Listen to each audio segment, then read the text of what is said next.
Hello, it's Alex and welcome to Hey Little Thrifter. Today I'm going to be talking about all of the books I bought in September. I got a few secondhand books out in the wild and then I actually pre-ordered a few new releases, so there's a mixture of stuff here and yeah, I'm really happy with my finds. I'll start off with the secondhand ones, and I did go to a few thrift stores throughout the month but didn't really have much luck. The only thing I did find was actually at the end of the month, and it is a Christopher Pike book. This one is Last Act. I think this one is about a teenage girl who moves to a new town and starts at a new school, and she gets a part in the school play and falls in with a group of friends, but apparently this group of friends has some kind of dark secret going on. So yeah, this one sounds like a lot of fun.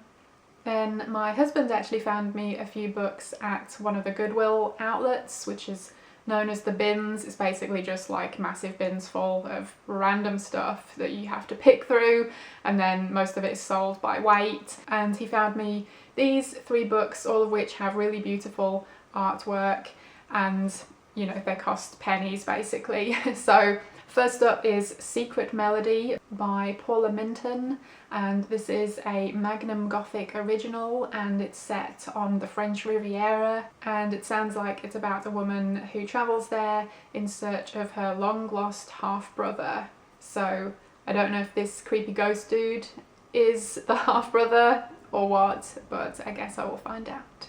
Next up is Gemini in Darkness by Clarissa Ross. This is another Magnum Gothic. This is about a woman who gets a job working for a lady who is an astrologer, and yeah, I think some dark stuff happens surrounding that setup, and another really beautiful cover. And the last one is The Witch of Blackbird Pond by Elizabeth George Spear, which I don't think is a Gothic romance.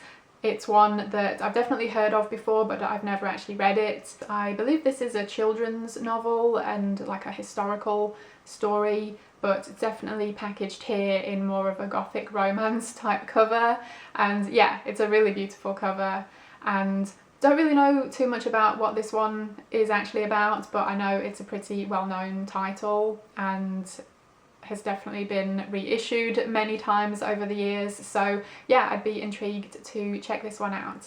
Next up are a couple of books I got from a half-price books store, and the reason I went there was because normally at this time of year where I live they have a bunch of library book sales. They normally do them in the spring and the autumn, and yeah, there haven't been any this year, at least that I have been aware of. The ones that I have been to before and looked into all have been cancelled, which is definitely understandable, but yeah, definitely makes me a bit sad to be missing out on all of the books, because I've had some really good luck at these local library book sales before.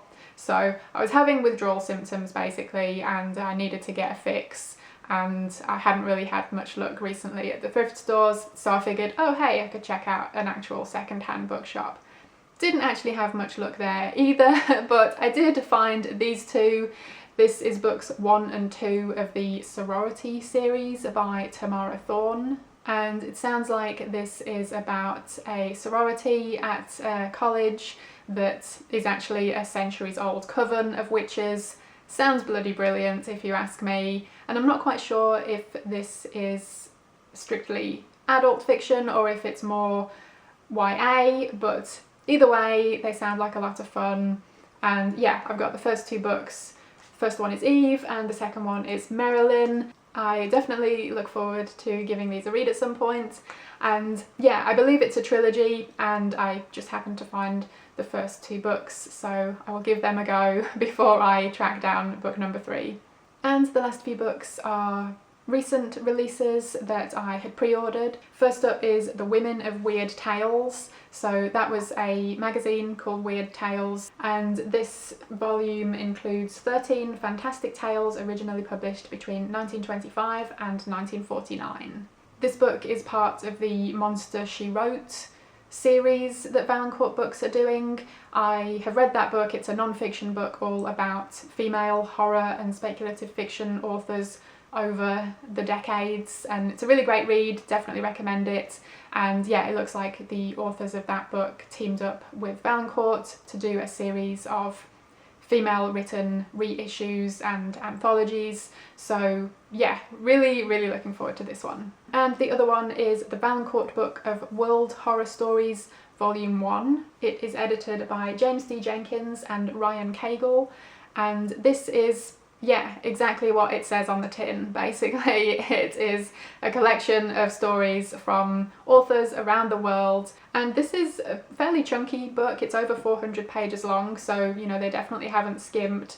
And it says that there are 20 stories in here, and all of the foreign language ones are being published in English for the first time in this anthology. So I think this is a really awesome endeavour by the guys at Valancourt, and yeah, really looking forward to reading this one too. Okay, and last but not least is the latest Chuck Palahniuk book. This is The Invention of Sound. I pre-ordered this earlier in the year when I heard about it. This story follows two main characters. One is a middle-aged man whose young daughter went missing 17 years ago, and the other is a 20-something-year-old woman who works in Los Angeles in the film industry as a Foley artist. I've already read this one and really enjoyed it. This was a solid 4-star read for me, and I'll definitely talk more about this one in my September reading wrap-up. So those were all of the books I bought in September. I feel like I got a pretty good variety of stuff, and I'm really looking forward to reading them all. So yeah, do let me know if you've read any of these. I would love to hear your thoughts, and let me know if you have picked anything cool up recently that you're looking forward to reading. Thank you ever so much for watching. I hope you enjoyed it, and hopefully I will see you again in my next video. Bye!